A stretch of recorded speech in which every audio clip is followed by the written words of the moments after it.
He said his wife was sedated and couldn't lift a phone.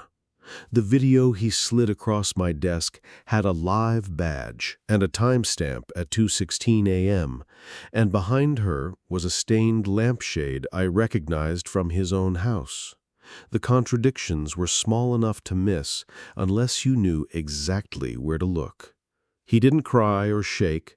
He was clean, pressed, the kind of corporate neat that comes from fear of being seen as messy.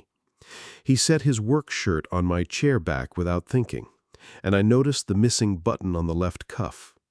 In the video, his wife smiled and mentioned that missing button out loud. That detail wasn't for strangers. That was for him. The countdown was the whole reason he was in my office. 36 hours until a tabloid's counsel filed a verification packet with his employer and a compliance vendor.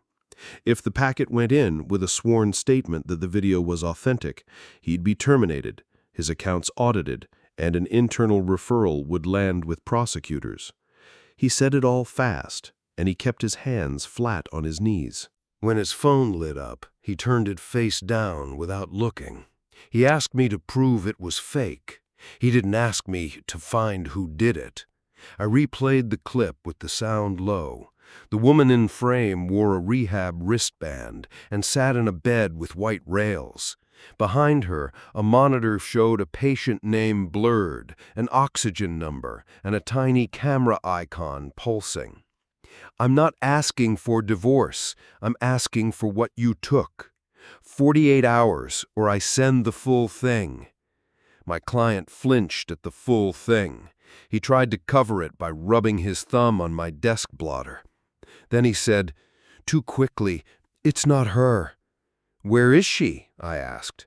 "Locked down, rehab facility, medical detox, no visitors after 8. They take phones." He pushed a folded facility consent form toward me, signed and dated. Then he pushed a retainer envelope. Cash, old bills. One corner of a bill had a grease stain. I didn't take it yet. I let my hand hover there a second, because some jobs smell expensive in ways clients won't name. His cuff hung open on his wrist, missing that button, and I made a note of it without saying why.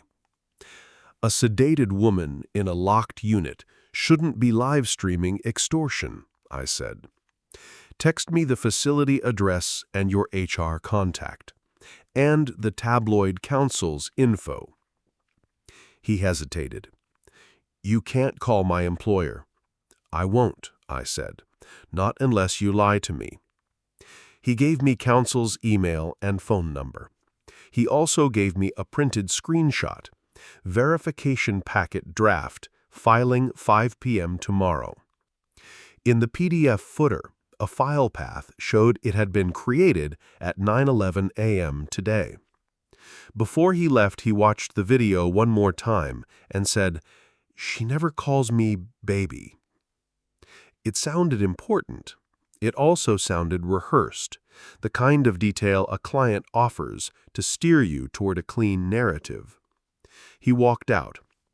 I stayed seated longer than I needed to, listening to the building hum and the traffic outside. I pulled the screenshot back out and read it twice. The second time didn't add anything. Filing 5 p.m. tomorrow stayed the same. I wrote in my case notes, live marker 2:16 a.m., rehab claim, sedated, lampshade detail, missing cuff button mentioned, draft created 9:11 a.m., deadline 5 p.m. tomorrow, grease stain on cash. Then I drove to the rehab facility. They didn't let me in. The front desk clerk took my card and told me I could wait in a plastic chair until a nurse supervisor was available. The secured door had signs about phones, privacy, and contraband. A camera dome sat above the signs. I waited. That time never looks heroic from the outside. Families argued softly about visiting hours. An orderly wheeled a cart through a side door that opened with a badge swipe, and the badge reader chirped the same 2 tones each time. When the supervisor came out, she kept her body angled to block the hallway. "You're not family," she said. "You can't see her." "I don't need to," I said. "I need to know if her phone is secured." She gave the practiced line about patient property lockers. I slid the signed consent form across the counter and asked for the property sheet. She didn't like it. She also didn't want a scene. She walked me to a small office that smelled of disinfectant and old coffee. She logged into a system and printed a property sheet. The paper came out warm. "Phone secured at intake," she said, tapping the line item. "Locker 12B, seal intact." I asked for access logs. She said no. I asked if any property was removed overnight. She said no again, faster, and slid the paper away as if it were hers and I'd imagined it. I misread her. I thought she'd want to be reasonable if I stayed polite and precise. She wanted the conversation to end, and my first push made her clamp down. So I changed the question. "What camera monitoring system do you run in patient rooms for safety checks?" Her posture shifted. "That's clinical," she said. "That's not property." "It's equipment," I said, "and a patient ended up on a live stream. We don't allow live streaming." "Yet it happened," I said. She stared at the screen and then said, "There are room cameras for safety checks. If someone accessed something they shouldn't, it would be in the logs." "I can print those logs," I asked. She started to refuse, then stopped mid-sentence. "We can provide them to law enforcement." "I'm not law enforcement," I said. "I know," she said, and the tone carried the boundary. I left with only the property sheet. In my car, I didn't start the engine right away. I opened my notebook and wrote, "Phone sealed, facility stonewall, need system logs, find a lower rung. 36 hours is now less than 30. I sat there with my hand on the key, not turning it. The building felt too big to argue with. I called the number my client gave me for the tabloid council. It went to voicemail. The greeting was crisp and short. I didn't leave a message. I wasn't ready to show my hand. Instead, I called the rehab general line and asked for the night office. I got transferred twice, then a tired voice answered. "Night office?" the voice said. "This is about system access," I said. "I need whoever was on duty last night." A pause. "We don't discuss patient care." "I'm not asking about care," I said. "I'm asking about an admin login at 2:14 a.m. Silence. Then, "Who is this?" I gave my business number and said I had assigned consent. The voice exhaled. "Hold." A nurse came on. She didn't give her name. "We had no issues," she said. "Then you won't mind confirming an admin login at 2:14, I said. "I don't have admin," she said. "That's not what I asked," I said. She started to say something, then changed it midstream. "If there was a login, IT handles it." "Was IT on site at 2:14 a.m.?" I asked. "No," she said too quickly. "They're never on site." "Then somebody used credentials," I said, "and a patient ended up broadcast." Her tone sharpened. "You need to talk to management." "Management won't print logs. You can." "This is harassment," she said. I let the words sit there. "It's a timeline. 36 hours." She hung up. I drove back to the rehab anyway. I waited near the employee entrance at shift change. I didn't block anything. I just stood where staff had to choose to ignore me. After 20 minutes, a woman in scrubs stepped out to smoke, shoulders tight, hair shoved back, phone in one hand, lighter in the other. I walked up with my hands visible. "I called the night office," I said. "I think I spoke to you." "You need to leave," she said. She flicked the lighter and didn't light anything. "I asked you to print the system log." "No," she said. Then quieter, "I can't." "Because you took money," I said. That landed wrong for a beat. Her face flashed with offense. "You don't know me." I didn't. I'd guessed. For a second, I thought I'd burned the only person on that property who might talk. Then her scrub jacket shifted. A corner of bank paper peeked out of her tote bag. A deposit slip. I held steady. "I'm not here to shame you," I said. "I'm here to stop a verification packet that ruins multiple lives, including hers." We walked to a staff lot. Her car was older, clean inside, cheap air freshener hanging from the mirror. She sat in the driver's seat and didn't invite me in. She opened her tote bag and pulled out a folded printout, and then stopped, her hand hovering. "2 things," she said. "1, you didn't get this from me. 2, you don't say my name." "I don't want your name," I said. "I want timestamps." She handed me the printout. It was a server log from their room monitoring system. At 2:14:03 a.m., admin login. At 2:14:15 a.m., remote camera session initiated. At 2:15:02 a.m., audio stream enabled. The patient device ID field was blank. It wasn't her phone. It was the room system. I tapped the admin username. "This yours?" I asked. "No," she said. "That's IT." "Then how'd you print it?" I asked. "They left the admin station logged in," she said. "Night shift is understaffed. People cut corners."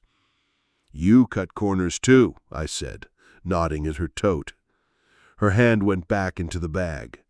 Rolled bills. Greasy.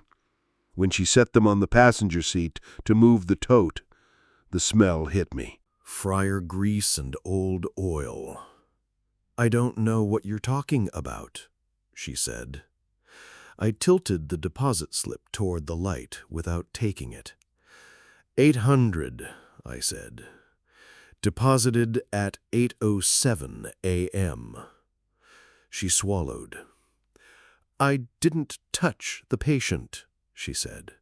"I didn't touch her phone." "I believe you," I said. I believed most of it. "Who paid you?" "A man," she said. "He said it was for extra work." "What work?"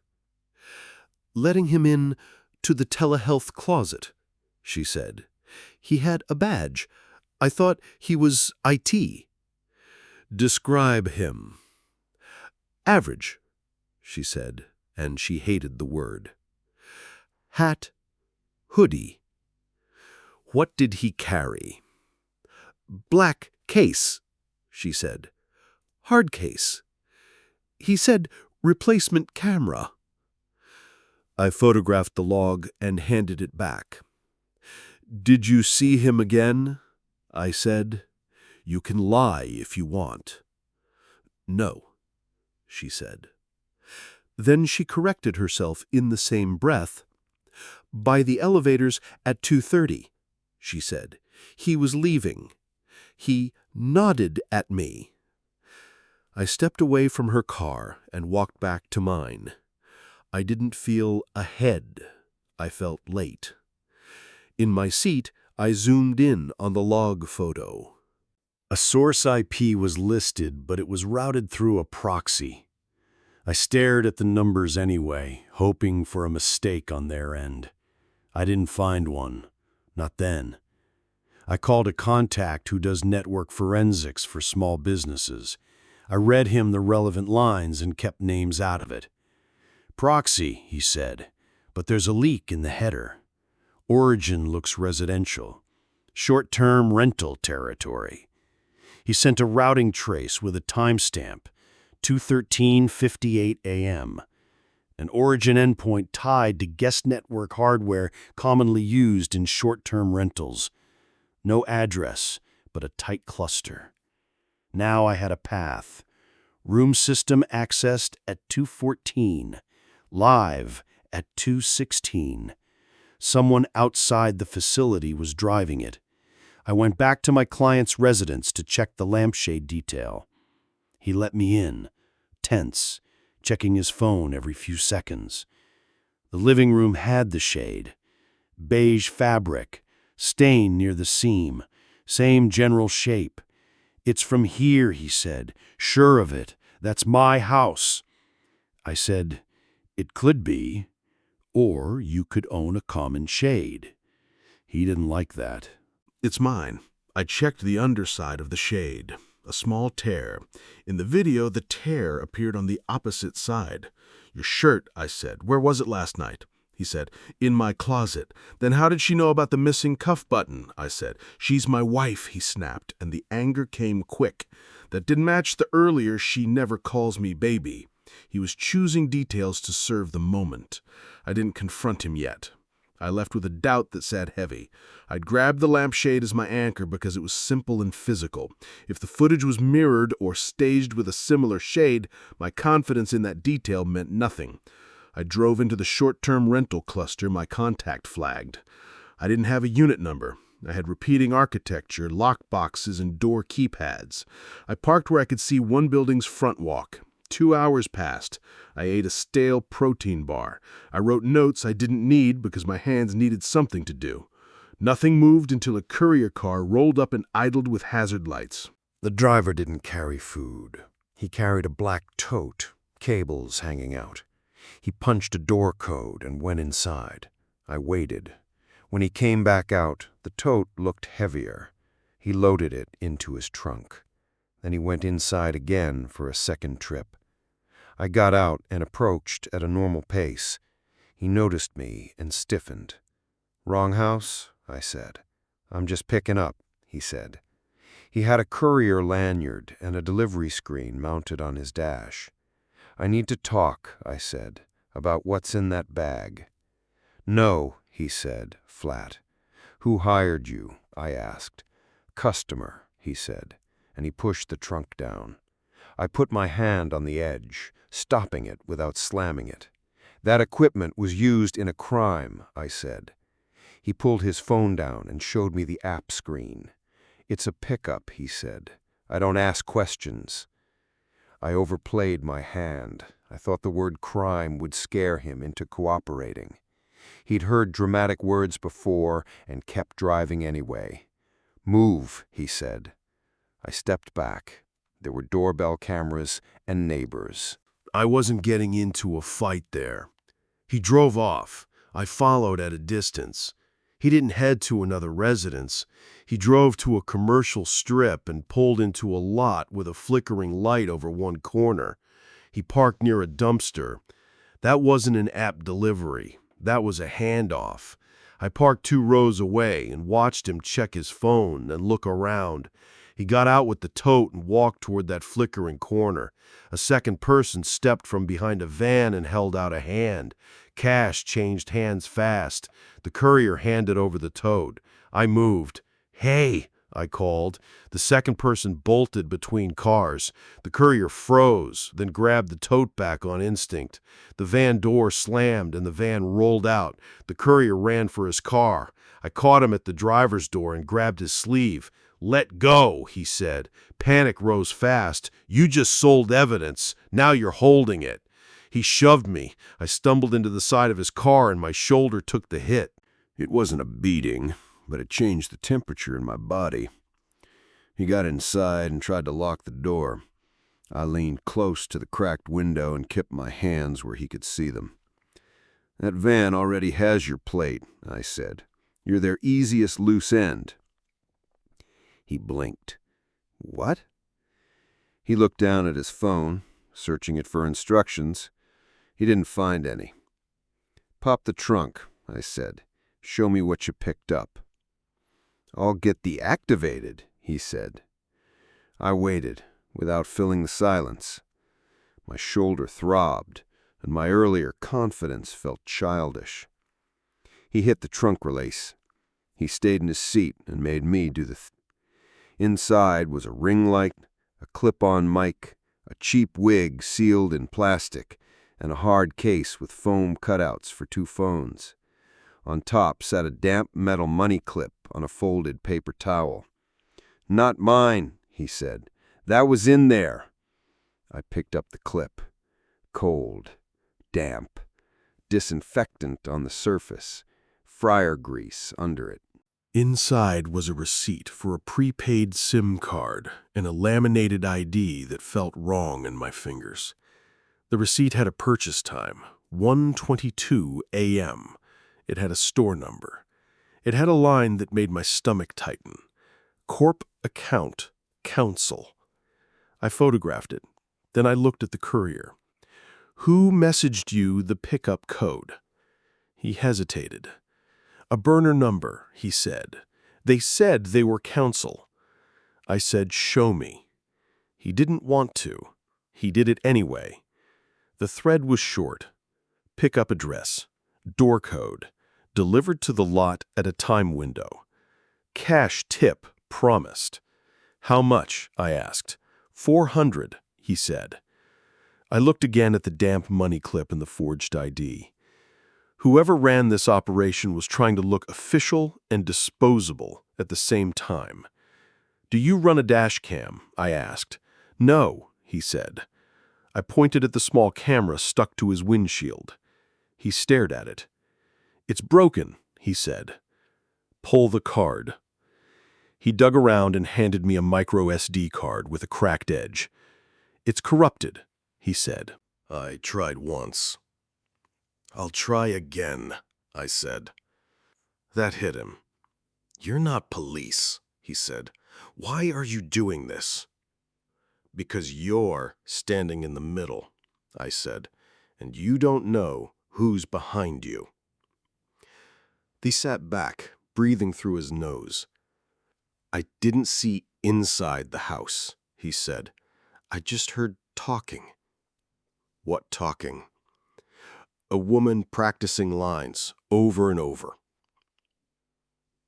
I left him with his 400. I kept my photos and the micro SD card. The shove changed my behavior. I didn't go back to my office with everything in my pocket and hope luck held. I stopped at a 24-hour print and ship place. I scanned the SIM receipt image and the forged ID. I uploaded copies to an encrypted folder. Then I mailed a sealed envelope to a county courthouse records clerk with a note asking it be held unopened, pending a chain of custody request. It wasn't perfect. It was a timestamp that didn't rely on my memory. At my office, I tried to recover the dashcam file. The first attempt failed. The second gave fragments and audio pops. A few choppy frames were enough. A hooded man carried a ring light into the rental at 1:58 a.m. His face stayed mostly blocked. His build and gait were clean. He wasn't my client. I'd been half expecting that, and I hated myself for it. It meant I was starting to see guilt everywhere, even when the evidence didn't support it. I pulled a still frame and compared it to the extortion clip. Then I forced myself to stop staring at the lampshade and the wristband. The woman's ear shape was wrong. Small difference, but consistent. I'd missed it earlier because I wanted the shade to be the key. I checked the deadline again. Created 9:11 a.m. today. Filing 5 p.m. tomorrow. The clock was eating my margin. I worked the SIM angle next. The receipt had a serial number. A telecom reseller I knew wouldn't give me subscriber information, and I didn't ask him to cross that line. He did confirm the SIM had been activated, and it called one number repeatedly, a legal office line, the tabloid counsel's line. That reversal landed hard. I'd assumed counsel was the recipient of an extortion attempt, the one verifying and filing something ugly that came across his desk. The simless seat didn't fit that. The burner called him because it belonged to his side. I sat at my desk and read my notes again, without learning anything new. The same problem sat there. Prove the video was fake and stop the packet. I stared at the retainer cache in my drawer, that one grease-stained corner. My client was corporate neat, but he paid in old bills and didn't want me near his employer. I didn't turn that into a plan. I just let it sit there in my mind, and it made my stomach tight. I drove back to the rehab facility with a different approach. I didn't go to the front desk. I went near shipping and waited until a maintenance worker came out pushing a cart. I walked alongside him, not blocking, just talking. "Telehealth closet," I said. "Where is it?" He frowned. "Who are you?" "Not your problem," I said. "A stranger got in last night." He tried to wave me off. Then I showed him the still frame of the hooded man carrying equipment. "This guy," I said, "he was in your building." That changed him. He didn't want to be the man who ignored a breach and then answered for it. He pointed down a hallway I couldn't access without a badge. "Third door," he said. "But you didn't hear that from me." I couldn't go through the secured door. I didn't try. I waited on the public side and watched who came and went. An IT contractor came through later with a badge on a lanyard and coffee in his hand. He looked overworked and irritated at his phone. I stepped in front of his path just enough to make him stop. "Your IT," I said. "Contract," he said. "What?" "Admin login at 2:14 a.m. Was that you?" "No," he said fast. "Then your credentials were used," I said. He scoffed until I brought up the photo of the log. Username, time, session start. His scoff died. "Where did you get that?" he said. "From your unsecured workstation," I said. It wasn't fully true. It pushed him into talking, and I knew I was doing it. That sits in my throat when I remember it. He rubbed his forehead. "Night shift leaves it logged in," he said. "They're supposed to lock it." "So someone walked in and used it?" "Could be," he said, careful. "You have badge logs," I said. "I don't," he said. "Security does." "Then the facility has a breach," I said, "and your room system can stream outside." He looked around and lowered his voice. "It can route outbound through a relay," he said. "It should only go to the clinician portal." "That's enough," I said. I went back to my office and put the extortion video next to the recovered fragments. The visual proof was strong. The live badge could still fool people who wanted to be fooled. So I focused on audio. I pulled the audio track and listened for continuity. I found repeating room tone and compression seams. The live wasn't one take. It was stitched. In the recovered fragments, there was a folder with a random string. Inside was a raw WAV file, large and uncompressed. It wasn't meant to be delivered. It was meant to be edited. I played it. At first, it was equipment handling and a cheap fan hum. Then, a voice hit the mic close enough to sound private. It sounded like my client. I moved it off the books. 3 million. Nobody audits if you split it. Another voice said something muffled. Then my client's voice again. Clear. They can't trace it. The vendors are mine. I built it. I stopped playback and sat still. The wall unit clicked and the room went quiet again. I'd been hired to prove a video was fake. I'd just found a clean recording of a financial crime confession. My client said the tabloid would ruin him if the video was verified. This audio would ruin him even if I proved the live was staged. I listened again because I needed to be sure I wasn't hearing what I expected. The words didn't change. I wrote, Raw WAV contains admission of fraud. Separate crime. Secure master. Client cannot be allowed to touch this. Then I did nothing for a full minute. Hands flat on the folder, not anything else.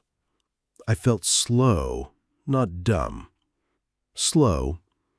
I didn't know what my obligation was supposed to feel like in that moment. I am a private investigator. I don't have a badge. I don't get to pretend my choices are clean. If I handed the full file to my client, he'd destroy it. If I handed it to anyone else, I'd become a witness in a case I didn't agree to join. If I did nothing, tabloid counsel filed at 5 p.m. tomorrow, and the immediate fire spread. I made a choice that fits my flaw. I decided to control what moved and what didn't. I copied the dot wave and built a version that isolated the technical proof, the parts with system tones and the seams that showed stitching. I cut out the fraud admission. Not pretty, not elegant, just removed. Then I built a packet. The system log photo, the routing trace, the still frame of the hooded man with the ring light, and the SIM receipt tying the burner to counsel. I wrote a simple timeline on one page. 1:22 a.m., prepaid SIM purchase. 2:58 a.m., hooded man enters rental with equipment. 2:14:03 a.m., admin login. 2:16 a.m., live video posted. 8:07 a.m., $800 cash deposit. 9:11 a.m., verification draft created.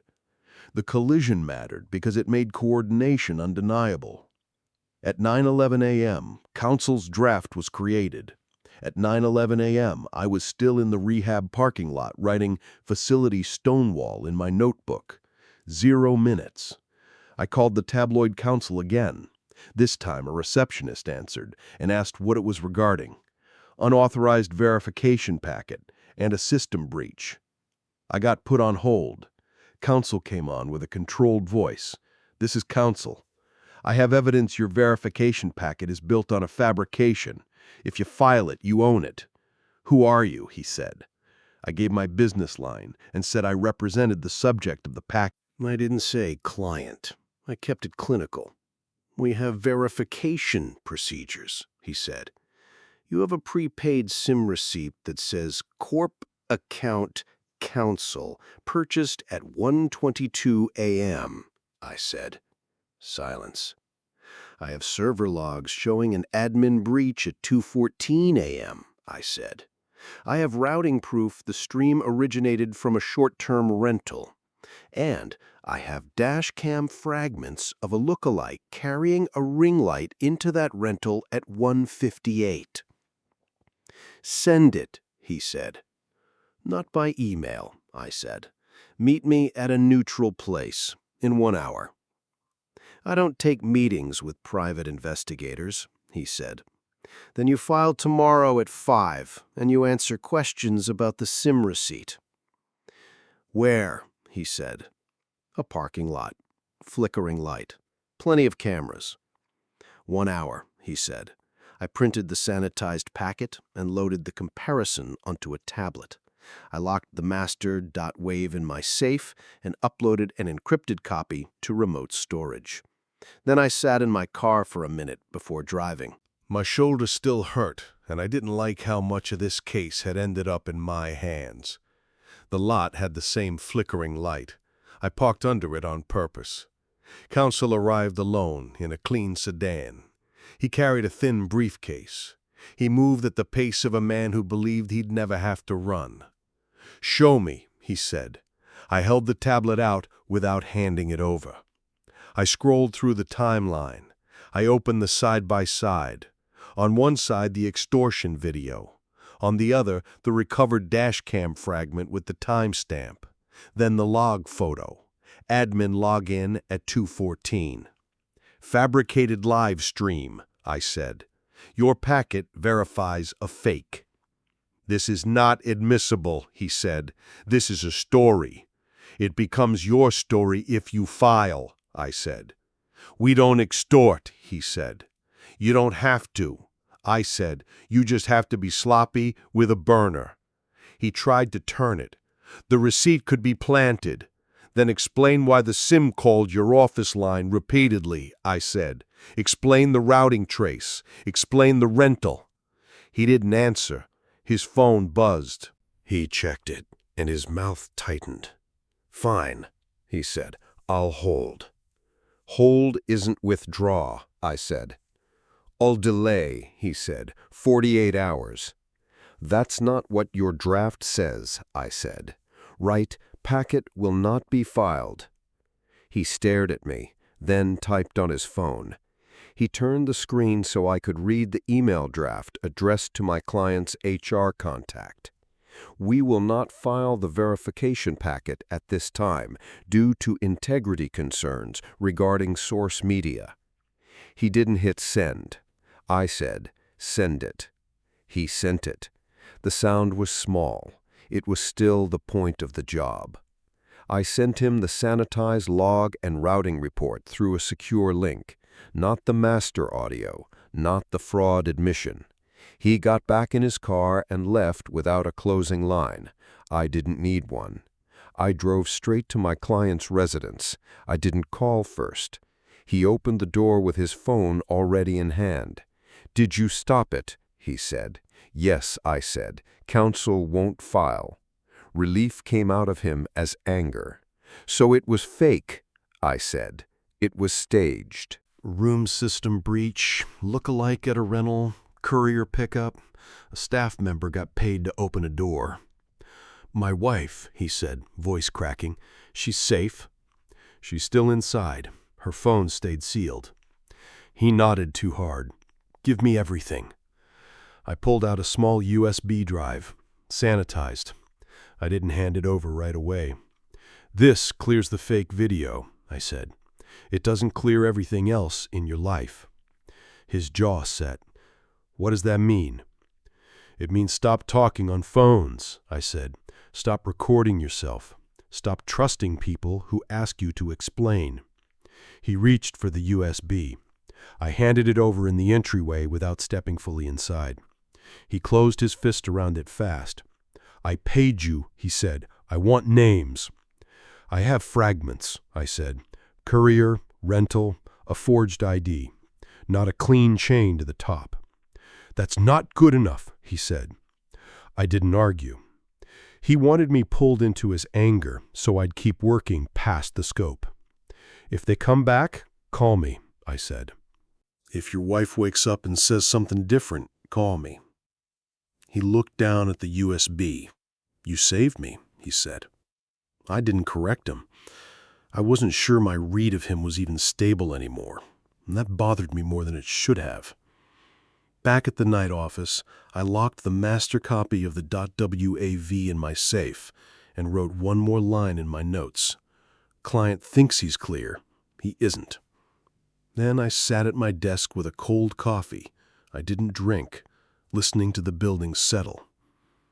At 9:16 a.m., my phone buzzed with the tabloid council's will not file confirmation, and I remembered my client had shown up to hire me at 9:03 with that missing cuff button still on his sleeve.